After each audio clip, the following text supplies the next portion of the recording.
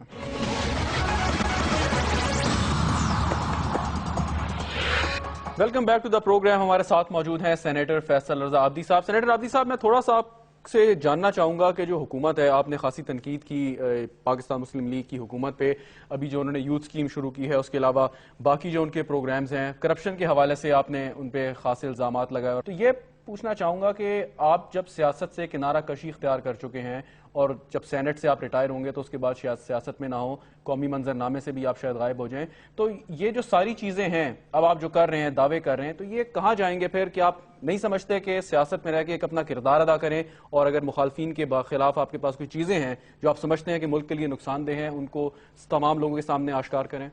کوئی بھی جنگ سیاست کے لیے نہیں شروع کی تھی. انشاءاللہ ہوں یا نہ ہو ایک پاکستانی بن کے لڑتے رہیں گے. یہ پاکستان کا حق ہے, اس نے ہمیں بہت عزت دی ہے بھائی, بہت قربانیاں ہماری ماؤں بہنوں کی, بزرگوں کی. پاکستان بنایا تھا, پاکستان بچائیں گے, یہ پاکستان بچانے کا وقت ہے. نہیں کیسے بچائیں گے؟ آپ تو سیاست سے کنارہ کشی اختیار کر لی, سینٹ کا جب آپ کا ٹینیور ختم ہو جائے گا آپ چلے جائیں گے, تو پھر آپ پاکستان کیسے بچائیں گے؟ یار ایک بات بتایا آپ, میں پہلے اکیلا ہی تھا اس ساری سوچ کے اندر, آج پورے پاکستان میں اکثریتی سوچ ہی یہی ہے. تو میں تو ایک سیاستدان ہوں. دیکھیں میں یہی سمجھنے کی کوشش کر رہا ہوں آپ سے کہ اگر پاکستان کی تقدیر بدلنی ہے تو میرے خیال میں وہ سیاسی جماعتوں سے اور سیاستدانوں کے علاوہ ایسا کچھ کوئی نہیں کر سکتا. اگر آپ نے جمہوریت قائم رکھنی ہے پاکستان میں تو جب آپ سیاست ہی میں نہیں ہوں گے تو وہ سوچ آپ جتنی مرضی لے کے چلے جائیں. ڈاکٹر طاہر القادری صاحب پہ بھی ہمیں یہی اعتراض ہے کہ وہ آتے ہیں لیکن سیاست میں حصہ نہیں لیتے اور وہ دھرنا دے کے چلے جاتے ہیں. تو آپ بھی ایک اور طاہر القادری صاحب بننے جا رہے ہیں کہ جو آئیں گے, دھرنے دیں گے, مظاہرے کریں گے اور چلے جائیں گے, سیاست سے کوئی تعلق نہیں ہوگا. میں نے آج تک 5 سال میں تو دھرنا دیا کوئی نہیں. میں پوچھنا چاہ رہا ہوں کہ آگے میں نے آج تک 5 سال میں کوئی تحریک چلائی میں آپ سے گزارش کر رہا ہوں, میں آپ کا اس کا جواب دیتا ہوں اور ذرا تھوڑا سا ٹھنڈے دماغ سے سوچئے گا آپ. میرے پیارے بھائی, میں نے پاکستان کے لیے جو بھی بات کی اس میں میرا اپنا تو کوئی مقصد ہی نہیں ہے. نہ میں کہیں پہ نظر آ رہا ہوں. سیاست میں نے چھوڑ دی ہے لیکن ایک پاکستانی بن کے تو بیٹھا ہوں نا. میرا یہ فرض نہیں بنتا کہ میں اپنے ملک کے لیے اتروں. کیا سیاستدانوں نے اگر واقعی بچانا ہے تو سیاستدان بلوں میں چھپ کے کیوں بیٹھے؟ نکلے نا باہر. کب نکلیں گے؟ یہ صرف ووٹ مانگنے کے لیے نکلیں گے؟ یہ طالبان کے آگے کھڑا ہونا کیا ایک اکیلے فیصل عابدی کا کام تھا؟ کیا یہ ساری سیاسی جماعتوں کا کام نہیں ہے کہ پیپلز پارٹی کے اپنے قائد کو جو فالو نہیں کر رہے ان کو شرم آنی چاہیے کہ ان کا قائد کیا باتیں کر رہا ہے اور یہ قربانی چیمپئن ٹی وی پہ کیا باتیں کر رہے ہیں؟ ان سے پوچھو نا طالبان کے بارے میں. ارے میرا سوچ کے نہیں, شیعہ کا سوچ کے نہیں, سنی کا سوچ کے نہیں, اقلیت کا سوچ کے نہیں, ڈوب کے مر جاؤ. تمہاری قائد شہید بے نظیر بھٹو کا قتل کی ذمہ داری تحریک طالبان پاکستان نے اٹھائی تھی. کم سے کم اس خون کے صدقے میں تو نکلو نا. کب نکلو گے تم لوگ؟ اچھا تو یہ وقت ہے نکلنے کا یار. یہ کیوں نہیں گھروں میں بیٹھ کے تم جنگیں لڑاؤ گے ہم سے؟ یہ آپ تو ملتے رہتے ہیں, آپ ان کو سوچ سے واقف ہیں, تو یہ کیوں نہیں نکلتے؟ یہ کیا وجہ ہے اس کی؟ میں اسی لیے کہہ رہا ہوں پیپلز پارٹی کا فیلئر یہ ہے کہ وہ اپنی قیادت کی لائن کو ٹو نہیں کر رہے. جس طرح ان کا نوجوان قائد کھڑا ہے نا اس وقت دہشت گردوں کے سامنے, اور جس طرح وہ رسک لے کے کھڑا ہوا اور جس طرح کام کر رہا ہے, اچھا یہ بڑا آپ نے اچھا ایک پوائنٹ ریز کیا بھٹو اور زرداری صاحب کے بیٹے سے یہ آپ نے جو پوائنٹ ریز کیا ہے اسی پہ یہی آپ نے بڑا اچھا ایک پوائنٹ ریز کیا کہ ہم دیکھتے ہیں کہ بلاول بھٹو زرداری صاحب کی جو سٹیٹمنٹس ہوتی ہیں جو وہ سوشل میڈیا پہ آ کے اپنے بیانات دیتے ہیں وہ بڑے ایک بولڈ اور بڑے اس قسم کے ہوتے ہیں کہ طالبان کو وہ ہیڈ آن لیتے ہیں، لیکن وہ چیز ٹرکل ڈاؤن نہیں ہوتی آپ کی نیچے جو آپ کی باقی قیادت ہے، سیکنڈ ٹیئر ہے، تھرڈ ٹیئر ہے، اس کی کیا وجہ ہے؟ یہ ذرا تھوڑا سا ایکسپلین کر دیں۔ انہوں نے قربانیاں دی ہیں نا، مزے لے رہے ہیں قربانیوں کے، 3 اقتدار ہو گئے ان کو مزے لیتے ہوئے۔ کون کیا تھا ماضی میں اب کیا ہے سب کو پتا ہے، کچھ بتانے کی ضرورت بھی نہیں ہے۔ اب بھائی اپنی قیادت کے بیان کو تو کم سے کم ٹو کرو نا۔ اس کی وجہ یہ ہے کہ میں نے شہید بے نظیر بھٹو اور آصف زرداری کے فرزند کے اندر ایک ایسی سوچ کو پایا ہے جو شہید بے نظیر بھٹو اور زرداری صاحب میں تھی۔ بالکل ٹھیک، لیکن آپ نے جب کہا کہ سیاست سے کنارہ کشی اختیار کر لی، پیپلز پارٹی سے آپ کا تعلق سیاست کی وجہ سے تھا، اور اب آپ جب کہتے ہیں کہ آپ اتنا بالکل آپ کی سوچ جو ہے دہشت گردی کے حوالے سے جو آپ کی لیڈرشپ ہے اس سے بالکل مطابقت رکھتی ہے، تو آپ نہیں سمجھتے کہ آپ کے جانے سے وہ ایک بہت اہم ساتھی سے، ایک بہت اہم کامریڈ سے محروم ہو جائیں گے؟ میں یہ سمجھتا ہوں کہ نہ وہ مجھ سے کبھی محروم ہوں گے، نہ میں کبھی ان سے محروم اپنے آپ کو کروں گا۔ اس کی وجہ یہ ہے کہ ہمارا عقیدت کا رشتہ ہے، یہ کسی سیاسی رشتے کی اس میں ضرورت نہیں ہوتی۔ بہت عقیدت ہے اب زرداری صاحب سے، خود چیئرمین صاحب سے۔ انشاءاللہ جب ان کو ضرورت پڑے گی میں کھڑا ہوا ہوں گا، ان کو کہنے کی ضرورت ہی نہیں ہوگی۔ اس میں کسی سیاست اور سیٹ کی ضرورت تھوڑی ہے۔ پاکستان کو بچانے کے لیے پاکستانی بننے کی ضرورت ہے، اور پاکستان میں ہم سب اس وقت سیاست کر پائیں گے جب ہمیں آزادی ماحول ملے گا۔ ہماری یہ نسلیں اس وقت اچھی پروان چڑھیں گی جب ان کو ایک معتدل معاشرہ ملے گا۔ آپ جب یہ کہتے ہیں کہ نون لیگ کی حکومت کو بڑا تنقید کا نشانہ بناتے ہیں، اس حوالے سے کرپشن کی بھی بات کرتے ہیں، رانا ثناء اللہ کے اوپر آپ کے بیانات ہم نے پڑھے، اس پروگرام میں بھی آپ نے ان کے حوالے سے بات کی، تو آپ سمجھتے ہیں کہ نون لیگ کی جو پالیسیز ہیں وہ ملک میں دہشت گردی یا انتہا پسندی کو فروغ دے رہی ہیں؟ دہشت گردوں کی پالیسیز پہ تو نون لیگ حکومت میں آ کے بیٹھی ہے، آپ لوگ کو نہیں پتا؟ اچھا وہ کیسے، ذرا اس کو آپ کو نہیں ایکسپلین پتا کر کہ دہشت گردوں نے کھلے عام اعلان کیا تھا اس پہ دھماکے کریں گے، نون پہ نہیں کریں گے، جماعت پہ نہیں کریں گے، عمران پہ نہیں کریں گے، اور ضامن بھی انہوں نے یہی مانگے، ہمارا ضامن نون ہوگی، جماعت ہوگی، عمران ہوگا۔ سب کو پتا ہے یار۔ اب پانی کو ممم اور کھانے کو ہپا کہنا تو بند کر دو میرے بھائی، یہ تو غلط بات ہے۔ یہ کون سا معاشرہ قائم کرنے کی کوشش کی جا رہی ہے پاکستان میں؟ پاکستان کسی کے باپ کی جاگیر نہیں ہے۔ یہ سب وہ لوگ ہیں جن کے اجداد پاکستان کے قیام کے ہی مخالف تھے۔ یہ قیام پاکستان کے حق میں ہی نہیں تھے ان کے باپ دادے۔ آئین کو مضبوط کرو، جہاں 245 پہ ضرورت ہے وہ پورا کرو، جہاں آرٹیکل 5 پہ ضرورت ہے۔ اگر تم نے دہشت گردی کے خلاف واقعی وار کیا، ہم تمہارے سب سے بڑے محافظ بنیں گے۔ میں ان حکمرانوں کو کہہ رہا ہوں، تمہاری حکومت کو ہم کامیاب کریں گے، لیکن خدا کا واسطہ ان لوگوں کے صبر پہ لعنت تو نہیں کرو ان سے مذاکرات کر کے جنہوں نے آج تک بندوق نہیں اٹھائی۔ تو فیصل رضا عابدی صاحب، آپ کس طریقے سے دیکھتے ہیں کہ نون لیگ کیا پاکستان کو اس کے جو مسائل درپیش ہیں اس سے نکال لے گی؟ دہشت گردی کا مسئلہ تو ایک طرف، کرپشن بھی ہے، مہنگائی بھی ہے، اور بہت ساری باتوں میں وہ سمجھتے ہیں کہ پاکستان پیپلز پارٹی کی یہ ساری خرابیاں ہیں جو ورثے میں ملی ہے نون لیگ کی حکومت کو، اور اب تھوڑا ٹائم لگے گا اس کو ٹھیک سب سے پہلے تو میں نون لیگ کو بتاؤں، اگر تم نے جسٹس ریٹائرڈ افتخار محمد چودھری پی سی او کو جتنی سیکیورٹی دی اور اگر کوئی بلٹ پروف گاڑی دی تو مجھے بھی اتنی دو گے، برابر کی، کیونکہ ہم دونوں آمنے سامنے، اس کا کمپلینر میں ہوں، میں اس کا کمپلینر ہوں، وہ میرا کمپلینر ہے، ہم دونوں ایک دوسرے کے خلاف شکایت کندہ ہیں، اور یہ کیس قانون کی کتابوں میں زندہ ہے۔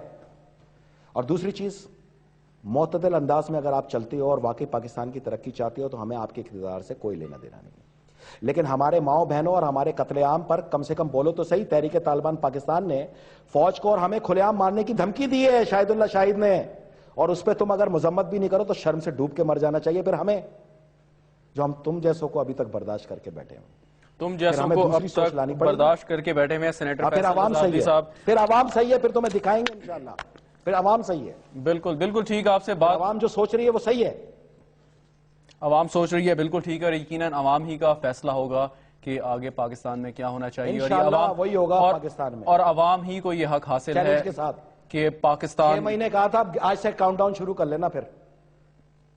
بالکل ٹھیک فیصل رضا عابدی صاحب، بہت شکریہ وہی فیصلہ ہوگا۔ کیپٹل ٹی وی کے ساتھ بات کرنے کا، گفتگو آپ سنی سینیٹر فیصل رضا عابدی صاحب کی، بہت ساری باتیں کی انہوں نے، بہت ساری باتوں سے ہم شاید ایگری نہ کریں، ہو سکتا ہے آپ بھی ایگری نہ کریں، لیکن بہرحال فیصل رضا عابدی صاحب کی ایک سوچ ہے، ان کا ایک حق ہے کہ وہ اپنی بات سامنے آ کے کریں۔